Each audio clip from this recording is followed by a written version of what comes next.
கதைகள். பண்டைய சீனாவில் ஒரு வித்தியாசமான 3 துறவிகள் வாழ்ந்தனர். அவர்கள் ஒருபோதும் பேச மாட்டார்கள். தொடர்ந்து சிரித்துக்கொண்டே மட்டுமே இருப்பார்கள்.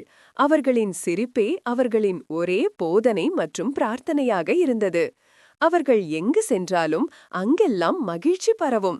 துறவிகள் சிரிக்கத் தொடங்க விரைவில் ஊர் மக்கள் அனைவரும் அந்த சிரிப்பில் இணைவார்கள். வாழ்க்கை ஒரு பெரிய நகைச்சுவை என்பதை அவர்கள் தங்கள் ஆனந்தத்தின் மூலம் உலகுக்கு உணர்த்தினர். ஒரு நாள் அவர்களில் ஒருவர் இறந்துவிட்டார். மக்கள் அழுவார்கள் என்று எதிர்பார்த்தபோது மீதமுள்ள 2 துறவிகளும் இன்னும் சத்தமாக சிரித்தனர்.